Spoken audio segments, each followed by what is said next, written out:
बड़ी बात ये कही गई है, सरकार ने जो एएजी होते हैं एडिशनल एडवोकेट जनरल, उन्होंने कहा अपनी बात में अपनी तरफ से ये पक्ष रखा कि वो दोनों बटुक कभी भी इस आश्रम में नहीं रहे। ये स्टेटमेंट कितना बड़ा मानता हूँ, खुद माना इस बात को। अच्छा, उन्होंने इस बात को माना। बात को कोर्ट ने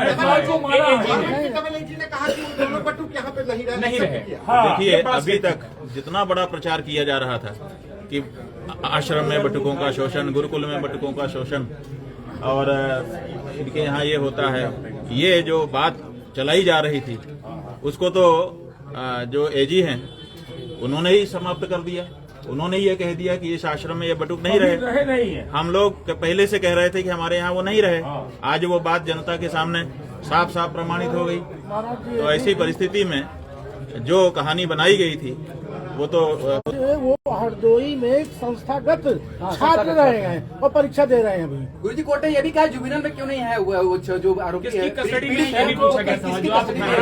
हाईकोर्ट ने ये कहा है कि जो उनके अंडर में है ब्रह्मचारी के, वहाँ से जुवेनाइल कोर्ट जो है बच्चों को उनके कस्टडी में दिया जाए। ये देखिए, ये आज जो हाईकोर्ट ने कहा है यही कार्यवाही पहले दिन से थाने में जब वो गए थे सूचना लेके वहाँ होनी चाहिए थी। जब वो एसपी और उससे ऊपर के रैंक के अधिकारियों को ईमेल आदि कर रहे थे तो वहां से ये डायरेक्शन आना चाहिए था कि पहले बच्चे को जुवेनाइल में भेजो, मेडिकल कराओ आदि आदि।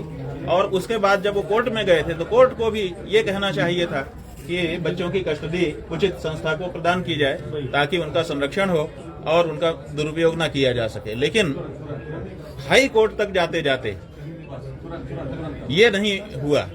जो कोर्ट ने आज निर्णय किया है उसमें ये बात आई है कि अगर ऐसा कोई अपराध हुआ है तो उसका जो प्रोसीजर है उसको ठीक से करना चाहिए। जो प्रथम दृष्टया आप सब लोगों के माध्यम से हमको जानकारी दी जा रही है उसके आधार पर हम ये बात कह रहे हैं कि आज कम से कम उन बच्चों को सही कस्टडी देने की बात कही गई। इसके पहले तो कस्टडी की बात ही नहीं थी। इसके पहले तो केवल हवाई एक किला बना दिया गया था और शंकराचार्य जैसी संस्था को बदनाम करने के लिए तरह तरह की कहानियां गढ़ दी गई। तो आज कम से कम एक सही प्रोसीजर जो उसका एक अक्स दिखा है। बाकी तो आगे और प्रकरण आएंगे तो आपको